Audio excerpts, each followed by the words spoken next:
So it's 9:30 in the morning, Prague time, Czechoslovakia, and I am up. And I've been up since 6 a.m. because I set my alarm so I could watch the finale of Twin Peaks: The Return. And you might hear that meow in the background. It sounds forlorn and disappointed, and it definitely echoes my own feelings about this. Now, let's get something straight, which you should know from the first podcast I posted called Peaks and Geeks. I love Twin Peaks.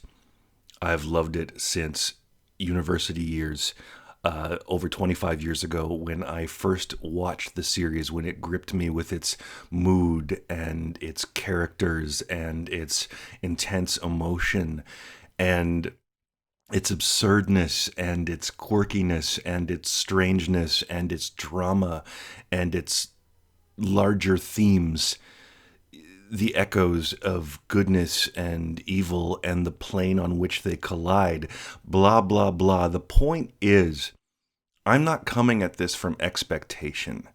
I'm not an old school Twin Peaks fan who's just saying, hey, I was expecting season 3, 25 years later, to be another fresh dollop of whipped cream on top of a warm piece of cherry pie at the Double R.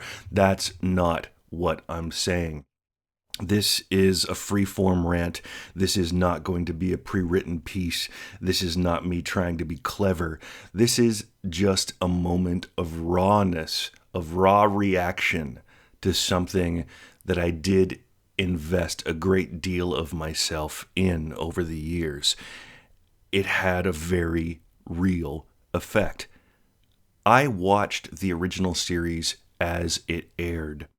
I gasped at the end of Twin Peaks Season 2 when Dale emerged from the horrific and otherworldly journey through the Black Lodge, smashed his head into the bathroom mirror at the Great Northern, and we saw Bob, and we heard those last two words of our time in Twin Peaks with our super zen Buddha FBI hero Agent Cooper, now possessed by his dark self or by Bob or by the Lodge, whatever you want to call it, laugh as he said, "How's Annie? How's Annie?" And it ended.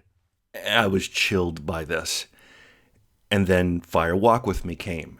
And the mass of fans complained about it. It wasn't enough like Twin Peaks. It didn't have the quirky sense of humor. It didn't feel warm. But I disagreed.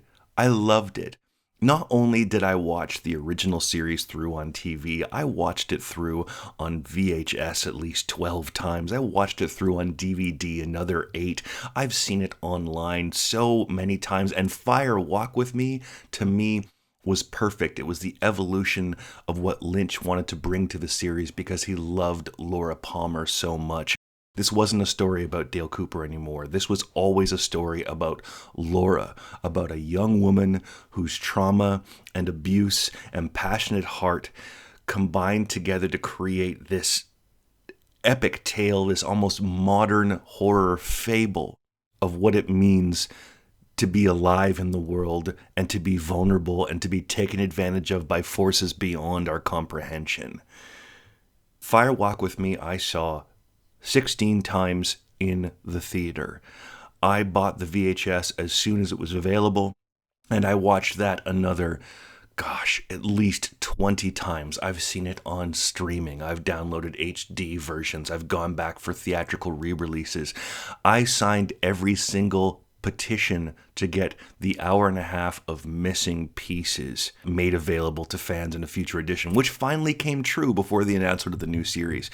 I get what Lynch and Frost were going for. I just don't know if this was the right choice to make or the right course. Now, who am I to say? They obviously had a story to tell, or they thought they had a story to tell, but let's look at a little bit of background first before we get into the nitty-gritty of the narrative. When the success of the Twin Peaks Blu-ray and the rallying of fans came to the attention of networks and producers throughout the industry, and they first went to Showtime, and Showtime subsidiary of Viacom and CBS, so they still had the rights to Twin Peaks all under one umbrella, and they got their immediate green light. Frost went and wrote a 400-page script. Of course, with Lynch, they worked apparently they had their meetings at a diner, but they lived quite far apart, and they would have all their script writing meetings over Skype. And the script that they delivered to Showtime, this was before Lynch famously or infamously backed out of the project and stalled it and said it's probably dead in the water. They delivered a 400-page script. Now, in industry vernacular, they talk about, or, in the trends of how filming stuff works, it's 1 minute per page, approximately. So that would work out to 6 hours and 40 minutes of televised story. Now, at Lynch's pace, I could definitely see that being 8 or 9 or even 10 hours of televised story. But in the initial meetings and the follow-up announcements from, I think, a London Twin Peaks con, where Dana Ashbrook, who plays Bobby Briggs, and Sheryl Lee, Laura Palmer, made the announcement that they were getting 2 seasons of Twin Peaks. That would imply two seasons, 18 episodes, 2 seasons of 9 episodes apiece. I don't know how that is possible with 400 pages of material. But I gave them the benefit of the doubt. Lynch had created incredible works of art in the past, and the episodes that he directed of Twin Peaks were nothing short of revelatory. They were life-changing for me, from the pilot to episode 2, Zen and the Skill to Catch a Killer, to the season 2 opener, which people famously complained about, but I loved the appearance of the giant. I loved seeing the curtain peeled back and the hints of the other world of Bob and Fire Walk With Me, of what really happened to Laura. And, of course, the most beautiful, most powerful episode of the series, when Lynch and Frost, when their hands were forced by ABC to reveal the killer, and we had Lonely Souls, probably the most chilling, most moving, most incredible hour of television ever shown up until now, where they submitted it an hour before it went to air, so censors couldn't stop it, infamously, and we got to see Leland revealed as Bob, as the killer, and Maddie killed in the living room as Sarah passes out and the white horse appears. And Julie Cruz appears at the end of the episode singing The World Spins. I get chills just saying that now, remembering it. Of course, there's a tie to the new series I just watched. The end, the finale, we get that nod to Cruz singing World Spins. Something has changed. Something has indeed changed. And I cannot help but think of that old Chinese saying, be careful what you wish for. It might come true. Where do we start with this? Where do we start? I guess with hope. We had hope for so long that this would be alchemical, magical, transformative, a return to greatness. Not the same thing, but something that would move us in the way the original series moved. Okay, I can't speak for everyone else. That I was hoping it would be something that would move me in the same way the original series, in the same way Fire Walk With Me moved me.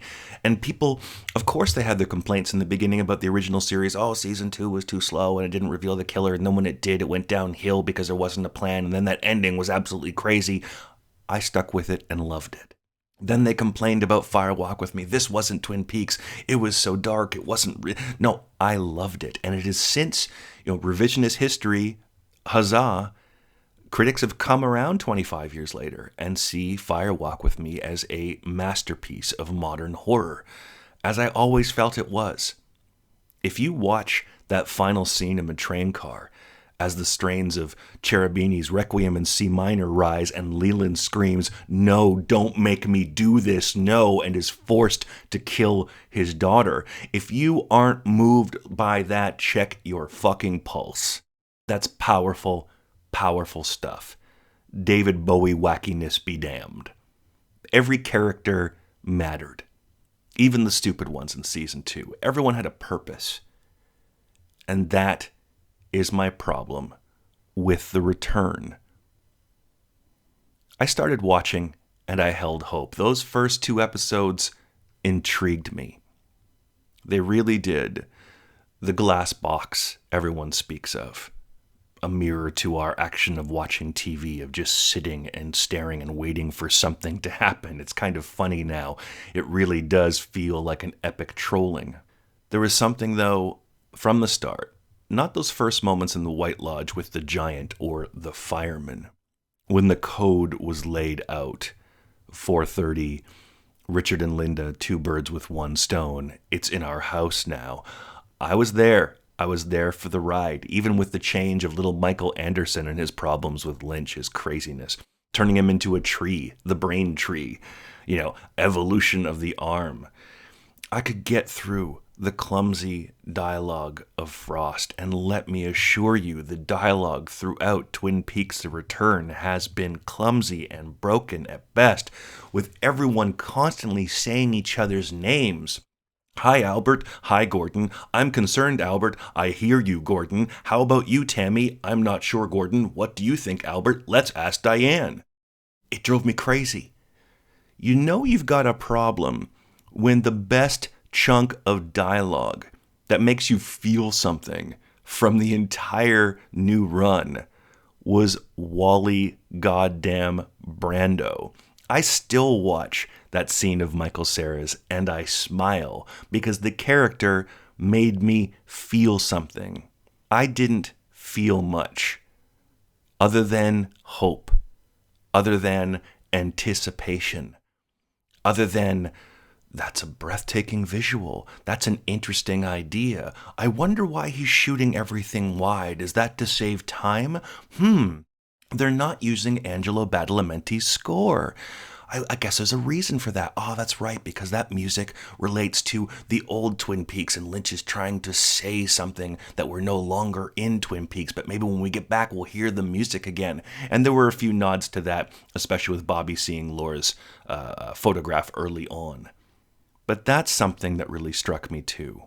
You have the tin ear dialogue combined with a vacuum for music. Yes, you had Lynch's soundscapes, the classic industrial droning, thrumming meets electricity, that sense of dread that hovered there, especially in all of the Mr. C Doppelkoop scenes. I could go off on Mr. C right now because he was the most intriguing character to me. And what an ignominious end. What a way to go out. No epic clash of good or bad Coop. Yes, spoiler alert. Shot by Lucy. And then his essence, or the essence of Bob, the essence of evil itself, wiped out by an incidental MacGuffin Deus Ex Machina character with a green gardening glove. I don't know what they were going for.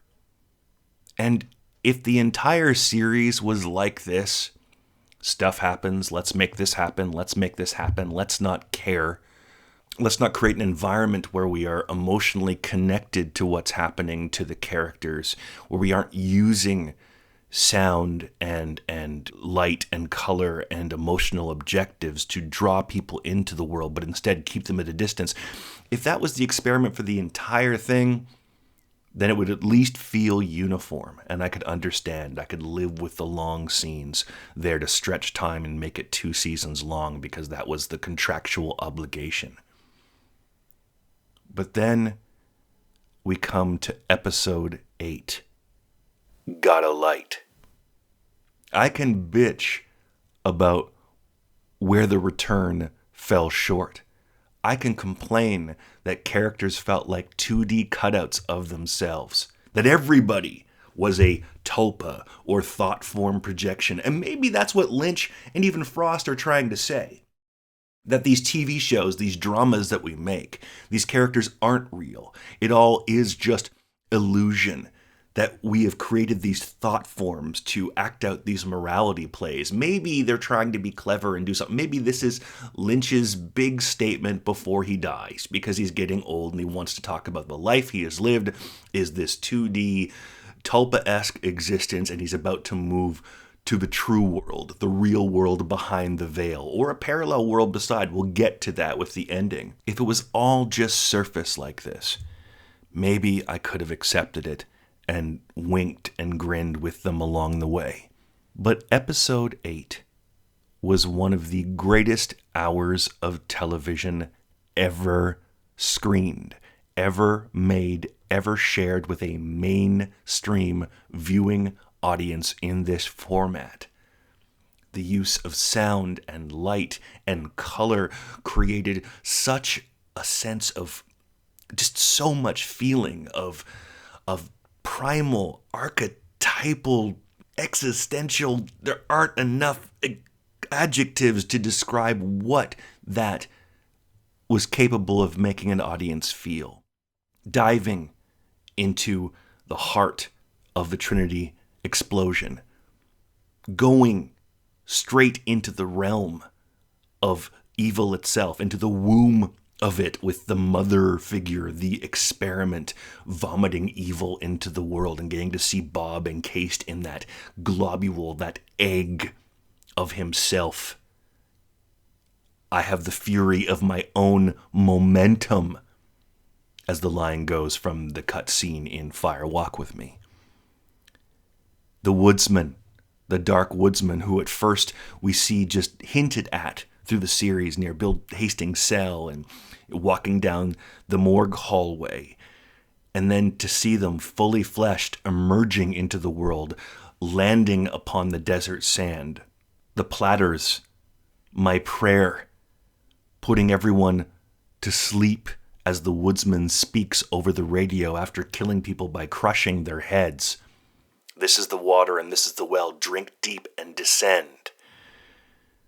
We were going to descend into something. It's clear now that the frog, roach, flying locust thing, whatever you want to call it, that crawled into that young girl's mouth, that was Sarah Palmer.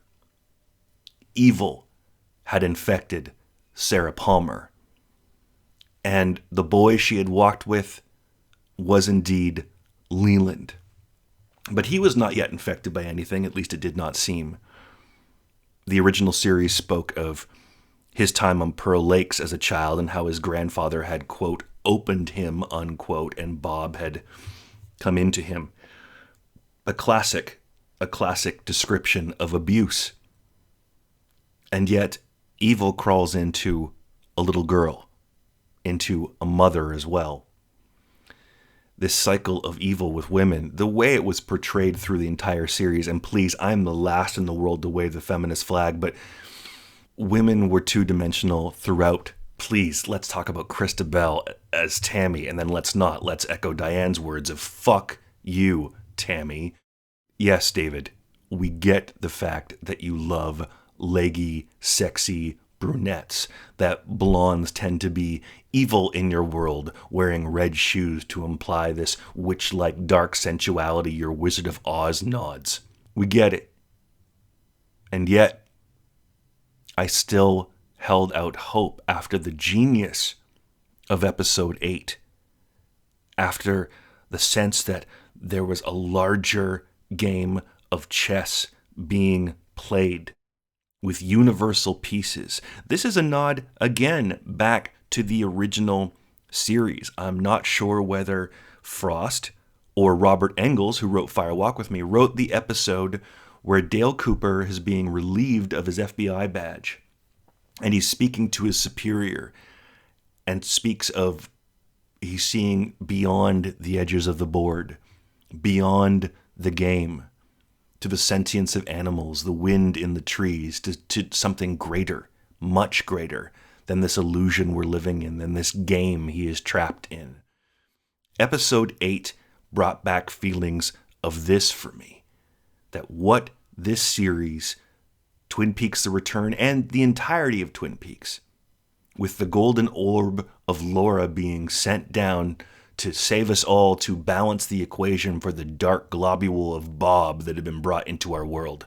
I thought we were about to get into some serious Vedic shit.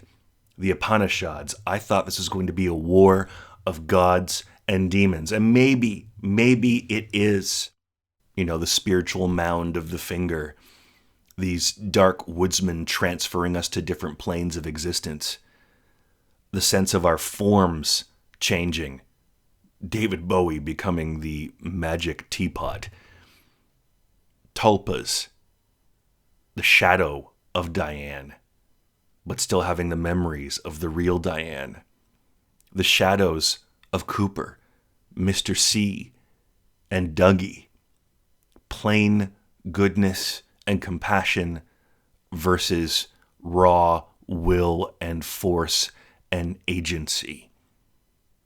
To me, the only ending that would make sense, and that most people felt would make sense, would be a fusion of these aspects of Cooper, a union again, because Lynch believes in transcendental meditation. He believes in these ideas that duality is an illusion, that good and bad, these perspectives are an illusion, that actually all that is. It all comes from the same ocean. We are just little waves in that ocean, the ocean expressing itself. We are all one within it. And the only way to see the truth is to remember, to re-achieve that oneness. So it's hard for me to look at this series, to see the journey that Dale Cooper was taking from the celestial realms, from the purgatory of the Black Lodge, through to the mauve room or purple room, the lower floors of the White Lodge, to pull the levers, to go through the electrical outlet, this mystical portal into our world, and to be broken by it. A rebirth, a reincarnation, a forgetting of self, and a quest to remember self. That's the oldest Hindu myth. I've brought it up before. That idea of the great of Brahman, of the great consciousness, no form, sitting in the void, in perfection, no time, no space, and suddenly realizing I'm not changing, I'm not growing. How can I challenge myself if I am everything and nothing at the same time? Oh, I know. I'll forget. I'll fall asleep. And then the biggest challenge will be waking up. Will be remembering again. I am the dreamer who dreams and then lives inside the dream. That's what Lynch was going for with this. That's what I honestly thought, especially when you had Gordon Cole, his avatar, saying as much. Are we in Cooper's dream? It seemed to imply as much at the end of the series as his face was superimposed over the events in Twin Peaks at the sheriff's station, at the reappearance of the real Diane, of the movement into the furnace room beneath the Great Northern. Is that what we're supposed to believe? Is it Audrey's dream? As she was stuck in this purgatory of history, all the old fixtures and phones and old way of speaking. It harkens back to a truth, writes Frost clumsily. Are we in Laura's dream? Is that what's happening? Are we in a collective dream in this series? I don't know. But what I do know is that when I dream, and when I dream profound dreams, when I dream dreams that I wake from and I am changed by those dreams, it's because they made me feel something. The characters within them, extensions of myself, made me feel something. Happiness, sensuality, dread, sadness, concern, transformation, maybe even enlightenment. And this is what hurts me so much about Twin Peaks: The Return. I cared about these characters so much. I cared about the stories within this world so much. And I cared about the world itself. But in the end, as we end up moving into some sort of strange parallel universe where Dale has forgotten who he is, where Laura has forgotten who she is, where Diane disappears because she thinks her name is Linda now. As we move parallel into a world where Laura Palmer was never killed, where it becomes something akin to a comic book plot, where Barry Allen the Flash goes back in time and saves his mom, and then everything goes to shit. So yeah, essentially we've got Twin Peaks the Flashpoint. I have to wonder. I cared. And the fans cared. But did Lynch and Frost really care?